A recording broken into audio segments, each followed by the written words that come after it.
Alors, correction de l'exercice 18, page 273, qui parle du vidéoprojecteur et qui va nous permettre de comprendre comment fonctionne un vidéoprojecteur que vous pouvez avoir chez vous, qu'on utilise aussi dans les salles de classe, qui projette comme ça à l'écran.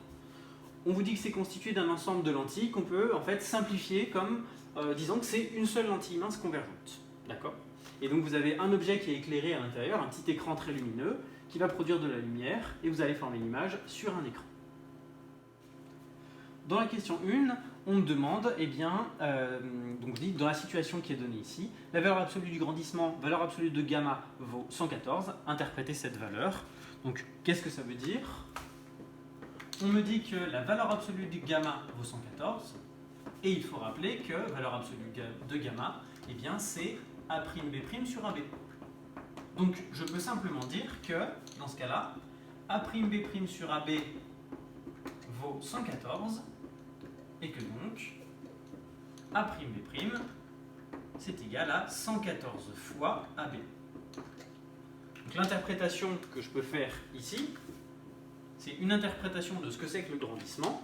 Ça veut simplement dire que l'image sera 114 fois plus grande que l'objet.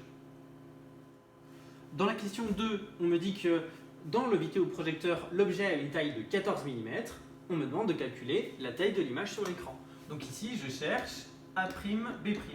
Quelle est la taille de A'B'? Bon, ma formule, je l'ai, c'est celle-ci.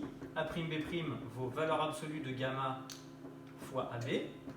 Je vais passer directement aux valeurs numériques. Donc je vais faire les étapes 3 et 4 ensemble.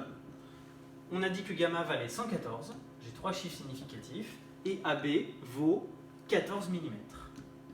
14 mm. J'ai, cette fois-ci, 2 chiffres significatifs pour lui, 3 chiffres significatifs pour lui, donc j'en ne garderai que 2. Je fais le calcul. Donc je tape 114 multiplié par 14 mm. Ça me fait 1596 mm. 1596 mm. Je vais convertir ça en mètres, des millimètres au mètre. Je sais il faut décaler les virgules de 3 crans, 1, 2, 3. Alors ça tombe assez bien. Je suis à 1,596 mètres. Et si je garde 2 chiffres significatifs, c'est le 1 et le 5 ici parce que j'avais 2 chiffres significatifs là, je vais tronquer ici. Comme il y a un 9, j'arrondis un cran au-dessus. Et donc, j'ai une taille d'image qui vaut 1,6 mètres. Ça veut dire qu'avec ce vidéoprojecteur, la taille de l'image sur l'écran sera de 1,6 mètres. Alors, petite interprétation de ce résultat, est-ce que c'est un résultat cohérent? Oui, c'est assez logique que l'image sur l'écran fasse à peu près 1 ou 2 mètres. D'ailleurs, si je prends comme exemple mon vidéoprojecteur qui est là au-dessus, qui me fait cette image, vous voyez, j'ai une règle de 1 mètre. Si je pars de là, j'ai déjà 1 mètre jusque là. Et ici, j'ai 60 cm. Donc 1,60 m. C'est exactement cette situation. Ça correspond à peu près à cette situation de ce projecteur-là.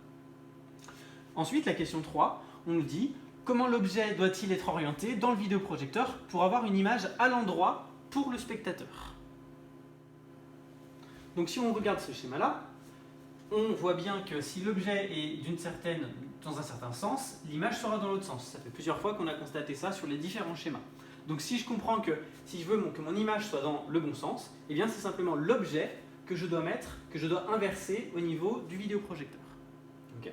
Alors ça c'est le cas par exemple pour les diapositives. Vous pouvez revoir l'exercice sur le projecteur de diapositives. Dans les anciens projecteurs de diapositives, il fallait justement mettre les diapositives à l'envers, de manière à ce que ça apparaisse à l'endroit sur l'écran. Même chose ici, à l'intérieur de mon vidéoprojecteur qui est au-dessus, l'écran qui projette, si je le regardais directement, tout serait écrit à l'envers. Okay. Et grâce au système et à la lentille, ça me donne une image qui est pour moi à l'endroit, simplement parce que l'image est inversée par rapport à l'objet. Voilà pour la correction de cet exercice.